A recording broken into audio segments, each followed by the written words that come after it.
Boa noite para você que está aí. Boa noite para quem está aqui na igreja também. Hoje é quarta, é mais comum, né, a gente vir para o culto presencialmente, mas vamos ganhar tempo. Vamos para o livro de João, capítulo 21. A historinha infantil já introduziu o tema de hoje, isso foi ótimo, já ajudou bastante. E a gente vai refletir nessa noite exatamente em cima da história do Pedro, que é restaurado. Já que nós estamos falando sobre restauração, nada melhor do que a gente meditar, refletir um pouco. Antes disso, deixa eu fazer uma correção aqui. Eu falei para vocês ontem sobre o trecho macabro da Bíblia, para mim o mais macabro de todos. E eu falei Juízes 17, mas mesmo assim eu fiquei aqui com a consciência, assim, na dúvida, era para eu ter dito 17 ou 19. E hoje Deus me lembrou, agora à tarde, é o capítulo 19 do livro de Juízes, porque eu não sei se alguém teve a curiosidade de buscar. A história está no capítulo 19 do livro de Juízes, ok? Se você não sabe que história é essa que está lá, leia, porque parece um filme de terror. João capítulo 21, tá? Nós vamos ler a partir do verso 15, mas antes vamos orar, pedir mais uma vez a bênção do Espírito Santo. Você aproveita e pensa aí nesse pedido de oração que você tem, você aproveita e pensa nessa pessoa por quem você quer, por quem você já vem orando, você aproveita e pede ao Senhor aquilo que você já vem pedindo há muito tempo. Traz esse pensamento aí à tua mente e vamos apresentar ao Senhor mais uma vez. Pai eterno e Deus santo, louvado seja o nome daquele que nos tirou das trevas para a sua maravilhosa luz. Daquele que nos sustentou ao longo de todo este dia, mesmo com todo o calor que vem fazendo, Senhor. O Senhor nos tem sustentado, tens nos dado água, tens nos dado abrigo, alimento, lugar para onde ir e voltar, o que é um privilégio, Senhor, gigantesco. E louvado seja o teu nome por isso. E nós estamos mais uma vez aqui na tua casa de oração, Senhor, para nós meditarmos, refletirmos sobre essa graça maravilhosa que nos restaura, Senhor. Acredito que o tema não foi pensado apenas para as pessoas que ainda não te aceitaram, porque restaurados todos nós precisamos ser o tempo inteiro, Senhor. E especialmente depois desse ano estressante, Senhor, angustiante para muitos, que foi o ano de 2020, a gente entra no ano de 2021 ainda conturbados. Acredito que o tema restaurados veio realmente assim, Senhor, para trazer um alento, uma respiração para a nossa alma. Porque todos nós, crentes ou descrentes, precisamos de restauração na nossa vida, Senhor. Precisamos, e muitos desanimaram da fé nesse período de 2020, Senhor. E precisam de uma restauração espiritual. E não apenas aqueles que saíram, se afastaram de uma vez, ou que não voltaram a congregar, mas aqueles que permanecem, mas permanecem frios, mortos, mornos, Senhor. Permanecem assim, de tão mortos, não tem nem coragem para ir adiante, distante. Restaura-nos, Senhor, pelo poder do Teu Espírito Santo. Nos unge. Toma esse pedido de oração que está na nossa mente aqui, toma nas Tuas mãos. São enfermos, são desempregados, são depressivos, Senhor. São pessoas envolvidas com vícios, são pessoas que nunca Te aceitaram e que nós desejamos que elas estejam na Tua presença. E pedimos que o Teu Espírito Santo as tome agora, tome esses problemas, essas dificuldades, todos em Tuas mãos. Resolve, porque o Senhor faz melhor do que nós. E fala ao nosso coração mais uma vez agora, em o nome de Jesus, Pai. Capítulo 21 do livro de João, o evangelista diz assim, a partir do verso 15. Nova versão internacional é a minha. Quando eles acabaram de comer, e aqui é o fim da Santa Ceia, tudo havia terminado, Jesus perguntou-as, aí é outra coisa. Capítulo 21 de João é outra situação.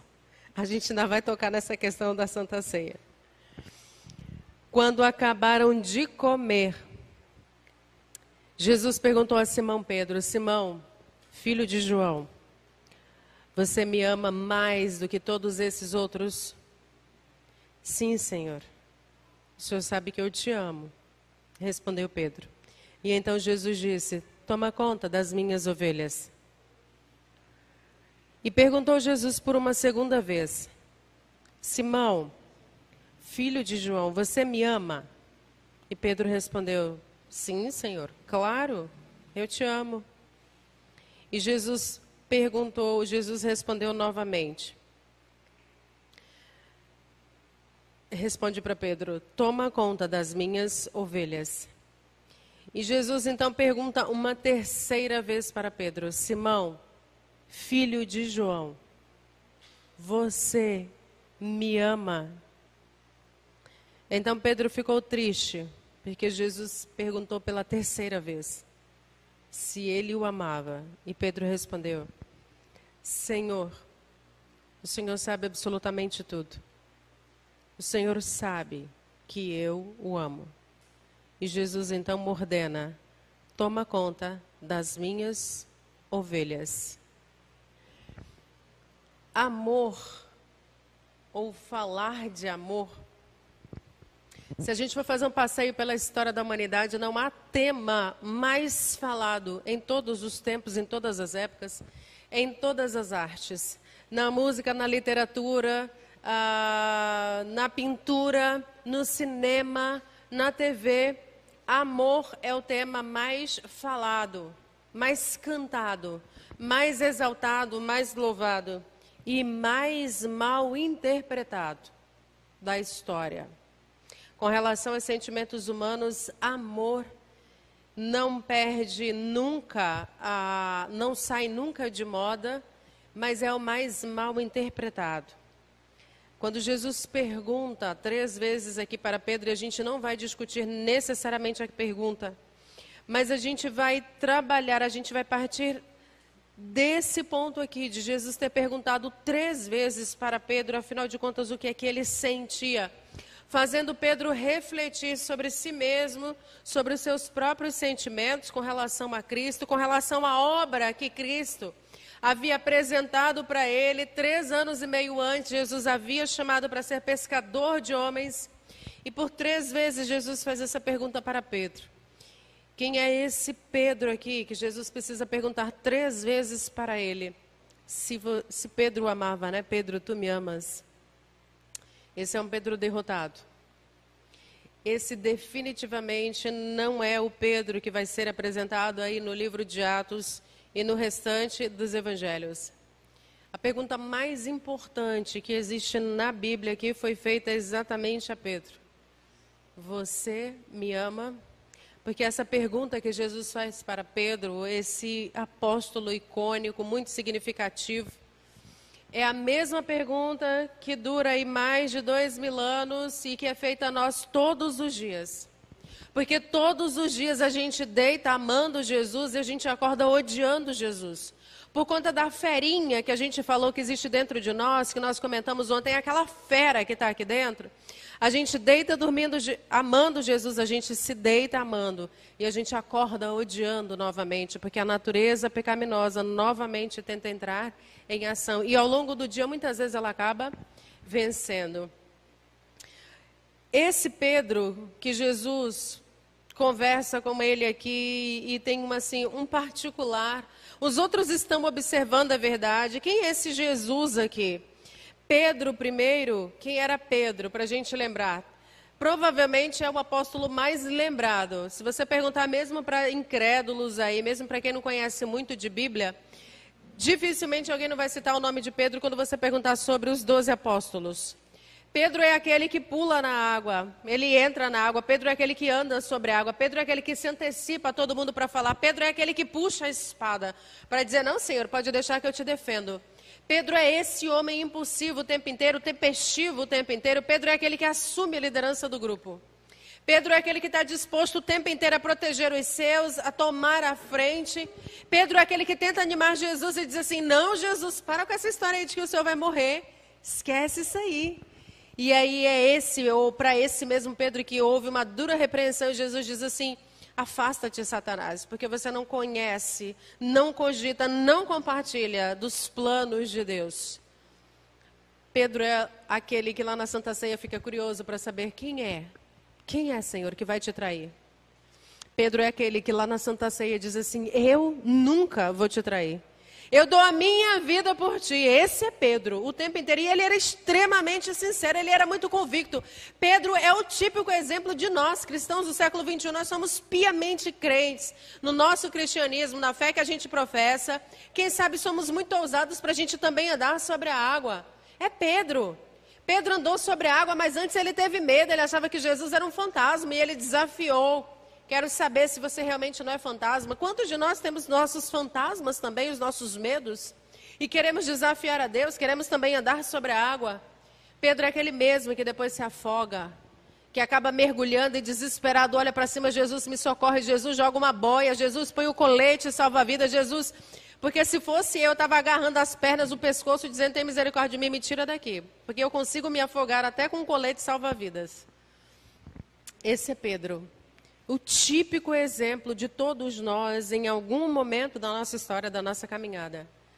Esse Pedro aqui, que Jesus aparece para ele, é a última aparição de Jesus registrada nos evangelhos depois da ressurreição. Esse Pedro que Jesus reencontra é o Pedro que havia decidido, depois que ele chorou amargamente, entendendo que ele havia traído Jesus, ele decidiu no início do capítulo 21, você vai ler aí, ele decide, assim, jogar, não é exatamente aí, depois, no início do capítulo 21, lá no verso 3. É o Pedro, assim, tão derrotado, a autoestima dele está saindo pelo dedo dos pés, pelos dedos, que ele diz assim, ó, quer saber uma verdade? Todos vocês aqui sabem que eu traí Jesus. Todo mundo sabe, eu não vou negar. Mas eu tenho uma outra coisa para confessar para vocês. Admito a minha derrota. Admito. E eu vou voltar para pescar. Eu vou voltar para a minha velha vida, eu vou voltar para a minha profissão, porque assim, o fato é, Jesus sumiu, já tem aí quase 40 dias, né, que ele ressuscitou e apareceu poucas vezes. Eu já traí, já decepcionei vocês também. E eu estou dizendo aqui que eu estou abandonando o cargo. Tá? Que eu estou entregando tudo, eu estou dizendo que eu estou voltando para a minha velha vida. Eu preciso tomar o controle da minha vida, porque alguém precisa sustentar a minha família. E como Jesus sumiu, e eu também neguei ele de qualquer forma, alguém precisa sustentar a minha família, alguém precisa garantir o sustento dos meus filhos. E eu estou voltando para pescar. É esse Pedro aqui que Jesus vai encontrar. E quando ele abre a boca para dizer isso, a verdade é que vários outros ao redor dele acabam confessando também o desânimo espiritual. Talvez fosse o Pedro hoje no século XXI dizendo assim, olha, eu vou ser bem sincero com vocês, o Covid-19 me arrasou. Me desanimou total e deu uma esfriada assim enorme. E eu acabei negando Jesus, eu acabei negando a fé, eu admito. Eu estou chutando ao pau da barraca, eu estou jogando o lenço, sabe? Eu estou voltando para a velha vida pregressa. E outros acabam confessando, a gente vai voltar junto com você, a gente vai pescar junto com você. Esse é Pedro, que Jesus vai encontrar aqui no capítulo 21. Desanimado, se sentindo um derrotado, um traidor, envergonhado na frente de todo mundo, porque todo mundo ali era testemunha de que ele, ali na Santa Ceia, depois de ter tido a curiosidade perguntando, quem é desses aqui que vai te trair? Porque eu jamais vou te trair, Senhor.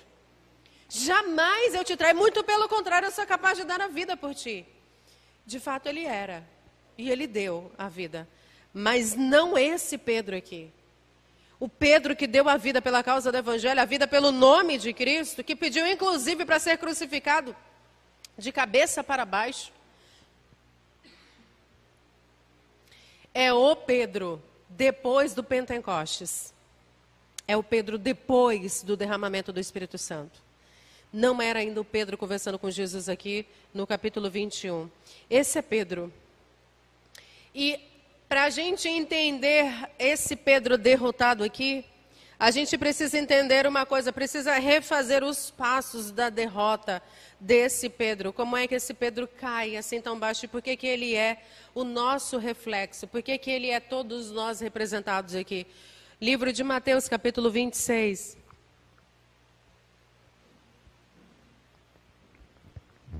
Impressionante como o tempo chuta, né, contra a gente. Contra uma pessoa como eu, então, que tenta terminar sempre antes. Mateus, capítulo 26. A gente tem aí uma sequência de passos, assim, na verdade, Pedro passou a vida inteira seguindo sempre Jesus de longe. Sempre. Ele estava ali perto de Jesus, mas ele não estava necessariamente envolvido com Jesus, porque a ideia de Pedro, o sonho de Pedro, era que Jesus se levantasse e, assim, de voador, ele derrubasse todos os romanos. Para a gente atualizar a Bíblia para a nossa linguagem hoje aqui no Brasil, Bahia, né, Itabuna. E Jesus chega de voador assim, ó, e sai derrotando todos os nossos inimigos. Coloca todo mundo aqui para a gente passar por cima deles. Esse é Pedro. Um autêntico galileu. Inclusive eu me pareço muito com Pedro. Porque às vezes eu me pego assim, Pedro e João, né? Às vezes eu me pego assim dizendo, Jesus quer que mande fogo descer do céu, porque o fogo já está saindo de mim mesmo. O Senhor nem precisa mandar o fogo descer do céu. Sai de mim mesmo para fulminar. Sai de mim. É Pedro, um autêntico galileu.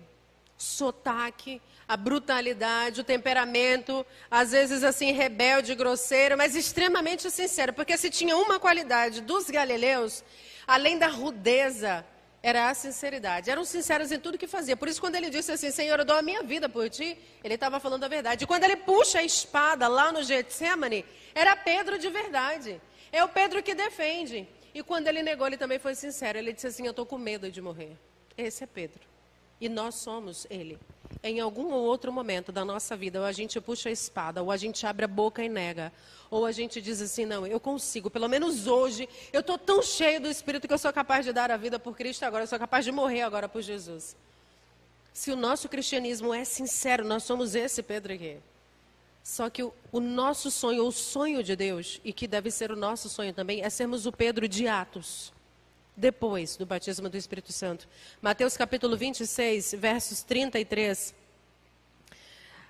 Pedro está aí, olha. Pedro disse a Jesus, eu nunca vou te abandonar, Senhor. Primeiro erro de Pedro, a antecipação. Pedro era muito apressado. Ele abria a boca sem refletir, sem dizer. Ele não pensava. Primeiro ele dizia, depois é que ele ia refletir e pensava, e às vezes nem pensava. Então Pedro era impulsivo. Impulsivo. Jesus não precisa de pessoas que tomem a frente dele para defendê-lo, sendo impulsivos, discutindo com professor de faculdade, com colega de trabalho, discutindo com o vizinho. Jesus não precisa de advogados de defesa. A melhor defesa em favor do Evangelho, como diz Ellen White, o melhor argumento em favor do Evangelho é uma vida inteiramente consagrada no altar. Você não precisa abrir a boca, as pessoas olham e dizem, ali vai um homem, uma mulher de Deus. De calça ou de bermuda, a pessoa olha para você e diz assim, não, é uma mulher de Deus. Porque a sua bermuda não envergonha Deus. A sua bermuda não atrai os olhares para o seu corpo, para as suas formas, não atrai os olhares para os seus músculos, para o seu bíceps, para o seu tórax, se você for homem, para as suas pernas bem torneadas, não. A roupa com a qual você estiver vestido vai atrair os olhares para quem exala através de você, ou o seu próprio eu, ou Cristo. Esse era o Pedro, o primeiro erro dele, a impulsividade.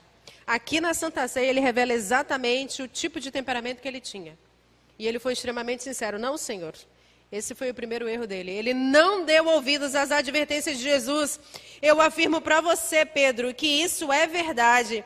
Ainda esta noite, antes que o galo cante, você vai me negar 3 vezes. E aí vem de novo Pedro, apressado, sem refletir, que nada, Senhor, nunca vou negar.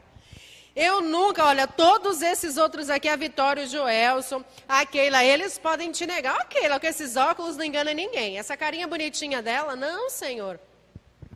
O Joelson pode até cantar, que nada, de jeito nenhum. Todos eles, Senhor, podem te negar. Agora eu, jamais. Olha para mim, Senhor. Olha o meu currículo de jovem rico. Nego não, Jesus. Jesus tentou alertar Pedro. Jesus tenta nos alertar o tempo inteiro, todos os dias na palavra dele, ele tenta nos alertar, nem que seja através do conselho de alguém, que pode ser inclusive mais novo do que você, até menos experiente na fé, mas que abre a boca com sabedoria, usado pelo Espírito Santo para lhe dar um puxão de orelha. Eu já recebi puxões de orelhas, inclusive, de pessoas que não são cristãs. que nós diríamos assim, é uma mula de Balaão falando. Mas falando, emprestando a boca para o Espírito do Senhor, para lhe dar um puxão de orelha e dizer assim, cuidado, crente, porque você pode tropeçar na sua própria língua, na sua impulsividade.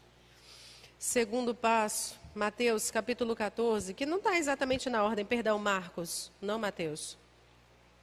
Marcos capítulo 14. Outro grande erro de Pedro, o primeiro dele é a impulsividade e não atentar para os alertas de Cristo. No capítulo 14, verso 37 e 38, Pedro diz o quê? Depois voltou e encontrou os 3 discípulos dormindo. Simão, você está dormindo? Pedro, cadê aquele homem que há alguns minutos atrás estava dizendo que era capaz de dar a vida por mim e não consegue vigiar 1 hora? Você abriu a boca alguns minutos atrás, amigo, para dizer que você dá a vida por mim e você não consegue passar 1 hora orando junto comigo. Eu aqui angustiado, me derramando, eu estou precisando de consolo, de conforto, de oração intercessória. Eu pedi que você orasse por mim, o Filho de Deus implorando por oração intercessória. E Pedro aqui, dormindo, cansado, entregue ao cansaço. Eu e você, depois de um dia exaustivo de trabalho, que alguém pede para a gente orar, que alguém quer nos ligar à madrugada para a gente orar, que alguém nos convida para participar de uma vigília, de um culto no lar, mas aí a gente tem as várias, 1001 desculpas.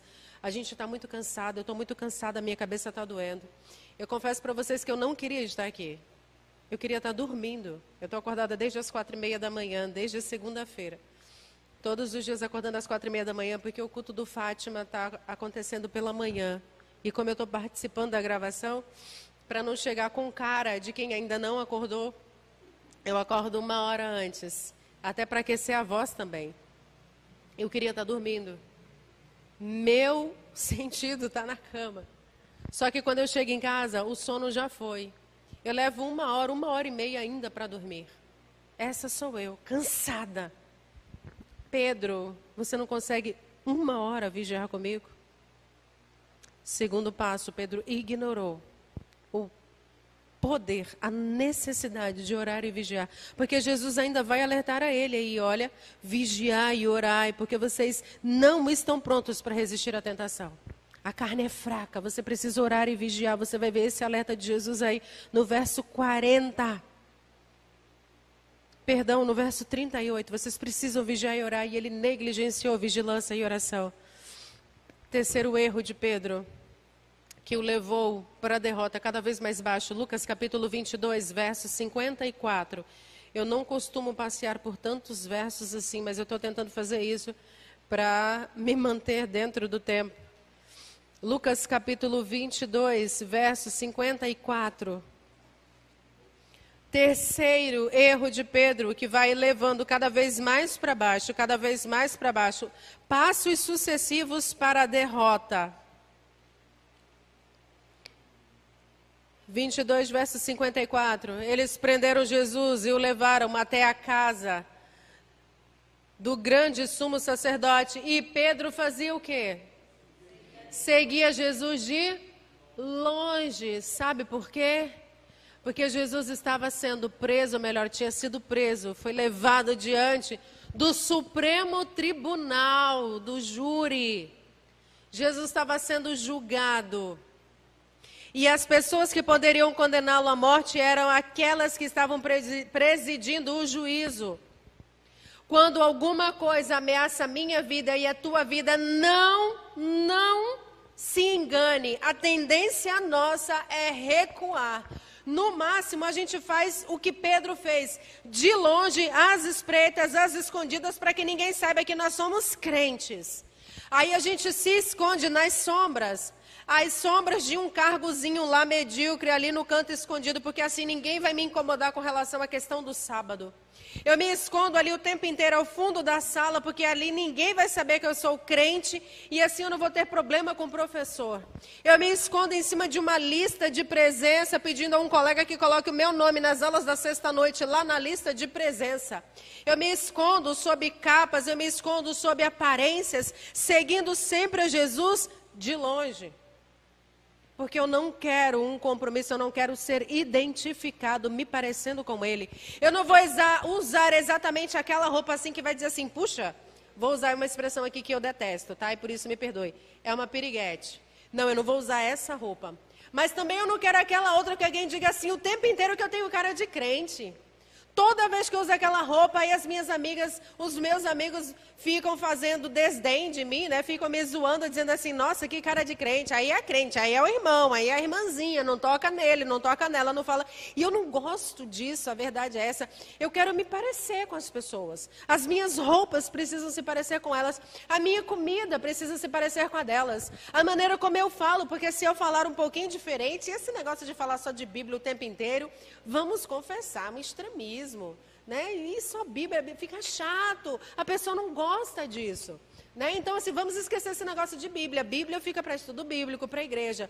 E assim a gente vai seguindo Jesus de longe, na nossa vidinha, no nosso cristianismozinho medíocre, mediano, que nem sobe nem desce. É o cristianismo da Laodiceia, morno. Ele nem esquenta e ele não esfria de uma vez. Média 6, média 7. Ele nunca sai da média. E é assim que está bom, porque a gente não incomoda Satanás e Deus está vendo que pelo menos eu estou me esforçando para me manter na média, né? Pelo menos na média. Pelo menos na média. O quarto passo para a derrota total. João, capítulo 18, verso 18, mas aí a gente também tem Lucas. Aliás, vamos aqui mesmo, Lucas, a gente já está aqui no capítulo 22, o verso 55. Quando acenderam uma fogueira no meio do pátio, Pedro sentou-se com os que estavam em volta do fogo. Salmo, capítulo 1, verso 1, diz, bem-aventurado aquele que não anda no caminho dos pecadores e não se assenta na roda dos escarnecedores. Antes, o seu prazer está na lei do Senhor e nela medita dia e noite. O último passo para a derrota de Pedro, depois de seguir Jesus de longe, porque ele não queria ser identificado, foi se assentar na roda dos escarnecedores e se esquentar numa fogueira extremamente perigosa, num terreno encantado de Satanás. Diante do fogo, ele foi buscar refúgio. João conseguiu entrar na sala onde Jesus foi interrogado. Pedro ficou do lado de fora, porque ele não queria correr o risco de ser identificado. Mas Satanás não dá trégua. Assim como não adianta a gente fugir da morte nesse mundo, no dia que a morte chamar a nossa senha, filho, de avião, de carro, de pé, atravessando a faixa de pedestre, em casa, sentado, comendo, não importa, chamou a senha, tchau, a gente se encontra na eternidade. Desculpa falar assim, mas essa é a realidade. Não tem como fugir daquilo que é fato. A morte existe, isso é fato. A gente não foge da morte, isso é fato. O Filho de Deus não fugiu da morte. Fato. Eu ri de uma piadinha hoje, né? Alguém publicou aí um card e mandaram para minha mãe. Não corra durante a Semana Santa, você não vai ressuscitar no domingo. Isso para quem vai pegar as estradas. E é verdade, não vamos ressuscitar no domingo. Se a gente morrer, morreu, acabou. Então é melhor a gente continuar seguindo Jesus de longe. O erro de Pedro, o último grande passo para a derrota dele foi exatamente esse aqui. Ele se assentou na roda dos escarnecedores.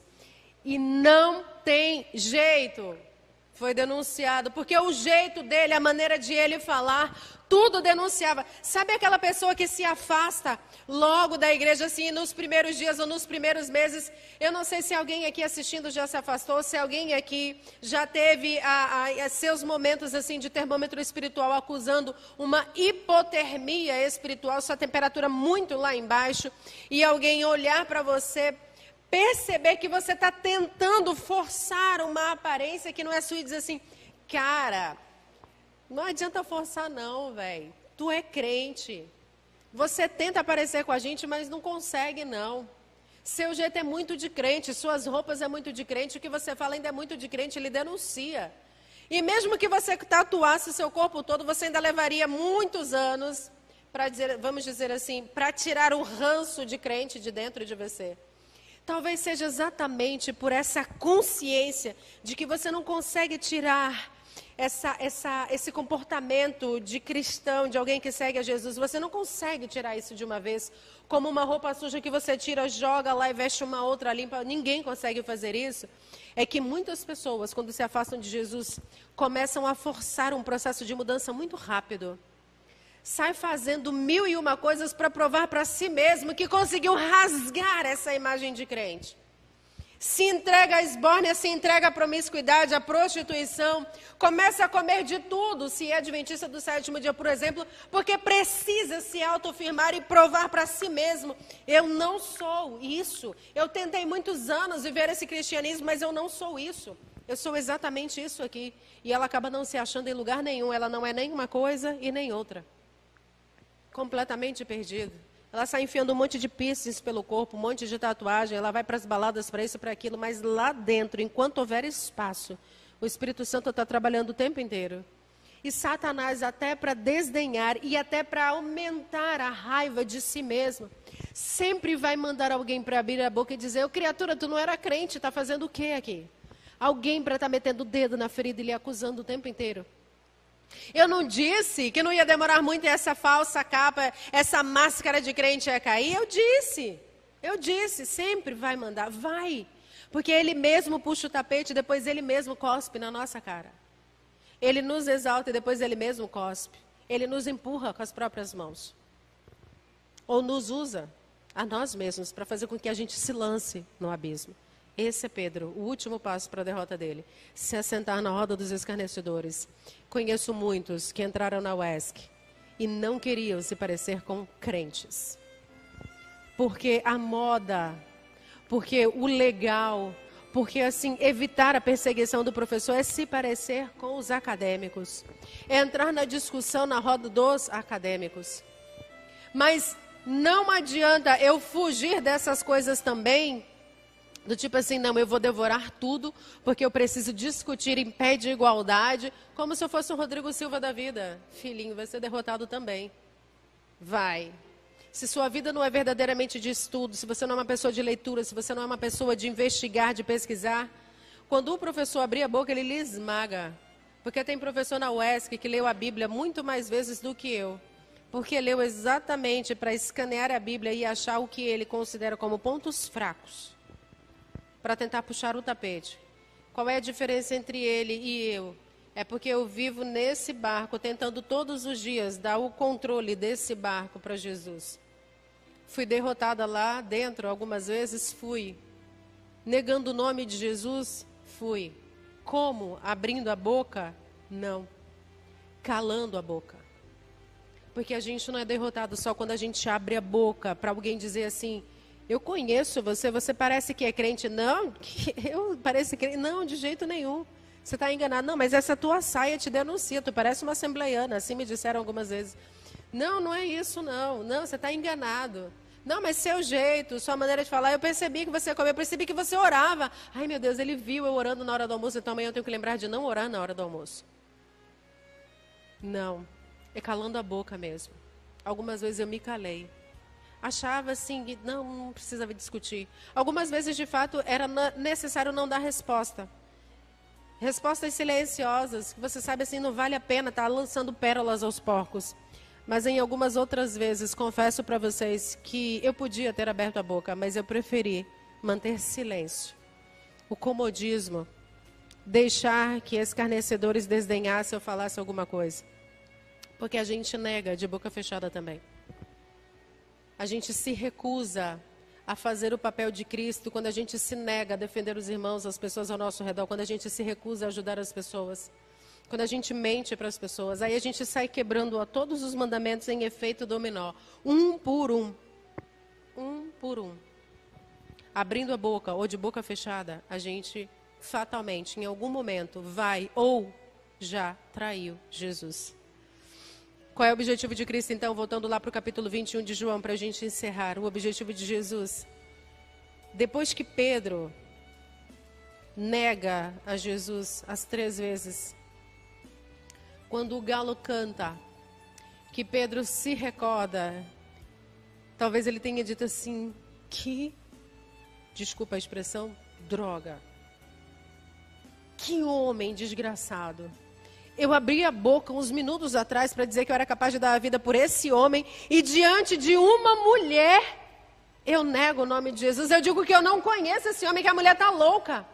Jurou, não, eu não conheço, você está louca, você está doida, você está me confundindo. Você não sabe que o homem está lá dentro sendo julgado, que vai ser condenado à morte, eu corro o risco de ser condenado. E que se eu for identificado me parecendo com ele, eu corro o risco também de ser mandado para a cruz. Por favor, não me confunda. Os meus professores, o meu patrão, o meu chefe, a minha vizinhança, as pessoas vão rir de mim, os meus colegas de faculdade vão rir de mim, não me confunda. Não, eu fui crente, é verdade. Ai, para com isso. E a gente nega o nome de Cristo de diversas formas. Pedro, sou eu e você aqui todos os dias, de uma forma ou de outra, seguindo Jesus de longe. Quando ele se dá conta, para a honra e glória de Deus, para a sorte de Pedro, para a salvação dele, mesmo negando, como eu disse, ele era extremamente sincero, até negando ele foi sincero, ele teve medo da morte. Qual é a diferença entre mim, você e Pedro? É que Pedro ainda teve a oportunidade de se arrepender, chorar amargamente. Ele voltou para o jardim de Getsemane, no mesmo lugar onde ele havia puxado a espada para dizer, Senhor, pode deixar que eu tome a sua frente, eu lhe defendo.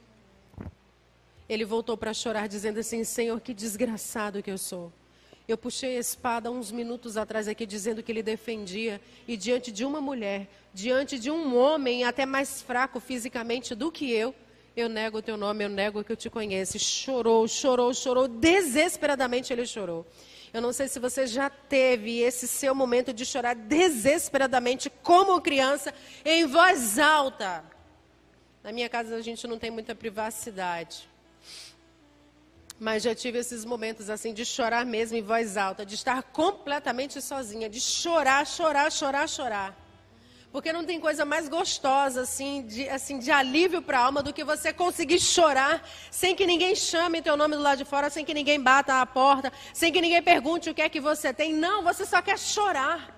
Você só quer extravasar. Você nem sabe exatamente por que você chora tanto, por que você está chorando tanto, mas você extravasa na presença do Senhor. Foi Pedro. Ao contrário de Judas, que corroído pelo remorso, ele se enforca porque não suportou confessar o seu erro, o seu pecado. Pedro confessa. Mas Jesus volta lá no capítulo 21 para dizer assim, Pedro, o fracasso, aquele fracasso de 40 dias atrás, você reconheceu. E eu vim aqui para dizer para você que todo mundo falha. Você falhou, eles falharam. Os meus filhos que vão me conhecer ao longo da história, todos vão falhar. Eu sei que vocês vão falhar, eu sabia que você ia falhar. E eu vim aqui para te dizer isso, que eu continuo te aceitando do mesmo jeito. Jesus também foi lá para dizer para ele e para todos os outros discípulos que eles precisavam lembrar que quando um falha, há espaço para perdão. Que nenhum deles ali, embora não tivessem aberto a boca para falar o mesmo que Pedro havia falado, não, eu não conheço Jesus, nenhum deles ali poderia ser o juiz de Pedro ou ter autoridade para dizer assim, você não tem mais direito de fazer parte do apostolado porque você negou Jesus. Jesus voltou lá para dizer para os apóstolos, olha, há espaço para todos os fracassados que reconhecem o seu fracasso. Jesus foi lá para dizer para eles, nenhum de vocês aqui tem o direito de apontar o dedo para Pedro, porque até no negar, ele foi sincero. Nós já negamos Jesus diversas vezes, mas talvez até hoje a gente ainda não tenha confessado no altar do Senhor, que nós o negamos. Diante de autoridades, de pessoas aí na sociedade, professor, parente, patrão, enfim, que já o negamos e a gente precisa fazer essa confissão. E Jesus foi lá para dizer, tem oportunidade para os fracassados que reconhecem o seu fracasso. Jesus também foi lá para dizer que a gente aprende com os fracassos, que a gente precisa crescer com os fracassos. E é esse Jesus aqui no capítulo 21 dizendo assim, Pedro, eu sei o que você fez. Não, Senhor, mas olha, não dá não, eu sei o que você fez. E eu não vim aqui para jogar na cara os teus pecados. Eu vim aqui para dizer para você que todo mundo falha. Você é humano. Eu também sou ainda humano. Mas eu sou o humano sem a natureza pecaminosa. Eu sou o humano feito semelhante a Adão, criado sem pecado. Mas eu tenho um corpo depois do pecado. Eu senti dores, fome, cansaço, desespero, medo, tristeza, angústia de vocês depois do pecado. O que Adão não sentiu antes do pecado, eu senti. Mas eu tenho a natureza de Adão antes do pecado. E eu vim aqui dizer para você que você falhou. Você vai falhar, inclusive você vai discutir com Pedro daqui a alguns anos. Perdão, você vai discutir com Paulo daqui a alguns anos. Vocês vão se estressar. Você vai falhar de novo. Mas eu quero dizer para você que com todas as suas falhas eu continuo contando com você. Os casamentos não seriam desfeitos se nós olhássemos todos os dias para a pessoa com quem nós estamos casados. E todos os dias, diante das falhas, disséssemos assim: eu sei que você vai falhar de novo. Eu sei que você vai largar de novo a porcaria da toalha molhada em cima da cama, né? Tem casais que se separam por causa disso, acredite. Você vai apertar o creme dental pelo meio e isso me irrita. Não, não me irrita. Graças a Deus o meu não faz. Eu sei que você é mais amante de futebol do que me dar atenção. Eu sei que você vai falhar, mas eu quero dizer para você que eu entendo, porque eu também vou falhar. Porque a oportunidade de restauração e de salvação é esse Jesus, dizendo assim que por trás dos nossos fracassos existe um Jesus para levantar a nossa autoestima. Existe um Jesus para nos restaurar e dizer assim: eu conto com você. Você me ama, Pedro? Jesus, eu te amo. Pedro, impulsivo de novo. Assim que Jesus pergunta, ele não para, ele responde logo. E aí Jesus dá um tempinho para ele digerir a resposta dele. Jesus pergunta uma segunda vez: Pedro, eu perguntei se você me ama.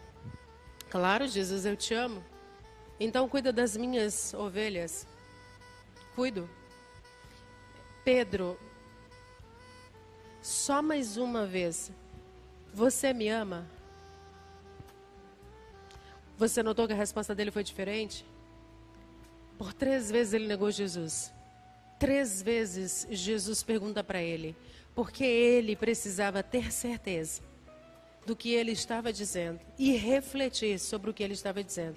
E para que todos os outros soubessem que Jesus o estava restaurando, nas 3 vezes que ele falhou abertamente, Jesus o estava restaurando de novo. Jesus pergunta para mim e para você nesta noite mais uma vez: você me ama? E aí ele diz assim: cuida das minhas ovelhas. E sabe, quando Jesus perguntou aquilo para Pedro, Jesus não estava mostrando para Pedro todas as cláusulas do contrato. Pedro só disse assim: eu amo. E Jesus diz assim: cuida das minhas ovelhas. Mas Jesus não disse para Pedro que era cuidar das ovelhas. Cuidar das ovelhas envolvia passar as noites em oração. Envolvia cansaço. Envolvia jejum.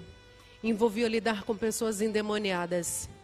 Envolvia bater perna, andar, suar, se cansar. Envolvia deixar a família e passar meses longe, sem olhar para os filhos, sem olhar para a esposa. Envolvia ir para a cruz. Se Jesus dissesse para mim e para você, no dia em que nós aceitamos o batismo, que há uma cláusula pétrea, que é uma cláusula que não pode ser alterada, que não tem negociação. Cláusulas pétreas não são negociadas, ou você aceita, ou você não aceita, e é esse o contrato. A cláusula pétrea no reino de Deus é ser fiel até a morte. E é só então que você vai ter a coroa da vida. Pedro, você me ama. Pedros do século 21, vocês me amam.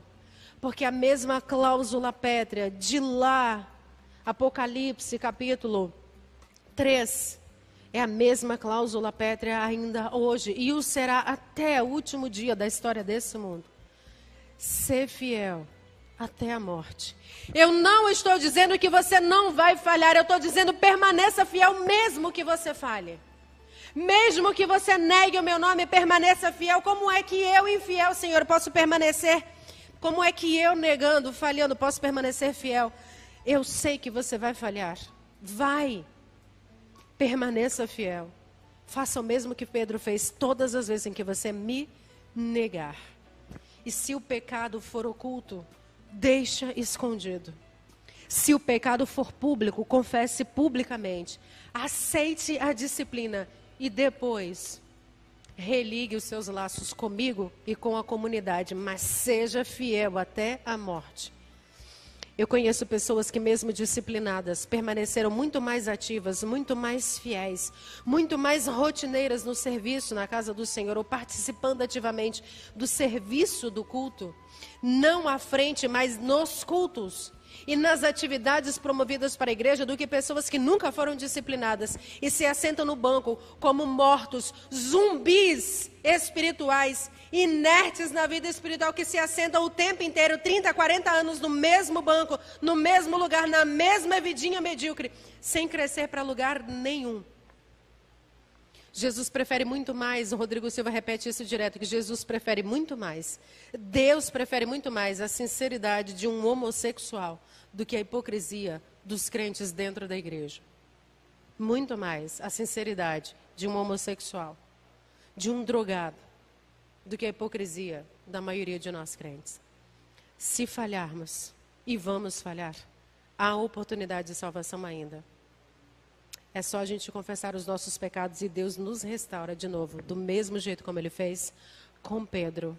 E o apelo para você nesta noite é: se você ainda não confessou as vezes que você negou a Jesus, confessa. E se você esqueceu, por garantia, é melhor pedir perdão, porque com certeza você o negou de uma forma ou de outra. Há oportunidade de restauração. E se houver alguém assistindo, ou que vai assistir ainda, e que está desanimado na fé, confessa isso lá no seu Getsemane. Confessa que você tem traído seu esposo ou sua esposa, nem que seja em pensamento. Confessa que você tem traído os 10 mandamentos na tua vida, nem que seja em pensamento. Confessa tuas debilidades e fraquezas lá no jardim do Getsemane, porque é lá, no jardim do Getsemane, onde a gente chora amargamente, onde a gente confessa o medo da morte, a angústia, o medo da morte, e onde a gente confessa também as negações com relação a Deus. É lá no jardim do Getsemane onde a vitória é conquistada. Senhor, tem piedade de nós, Senhor, por favor. A gente nem consegue lembrar as dezenas, inúmeras vezes que negamos o Teu nome, Senhor. Às vezes nas coisinhas mais simples, até mesmo em não levar uma Bíblia para o trabalho, para a igreja, alguma coisa, Senhor. Em algum momento da nossa vida nós fizemos que negou o Teu nome. Porque a gente achava que estava sendo muito discreto aos olhos humanos e até fomos. Mas diante dos olhos daquele que sonda o universo e escaneia o mais profundo da alma do ser humano, nada passa despercebido, Senhor. E esse nosso pecado, essa nossa negação está registrada no livro dos céus. Mas como Pedro, Senhor, temos a oportunidade de voltar para o jardim do Getsemane e chorar na Tua presença, Senhor. Porque chorar também é orar. É lá no jardim do Getsemane que a gente confessa que tem medo. Mas é nesse confessar que a gente conquista a vitória em nome de Jesus.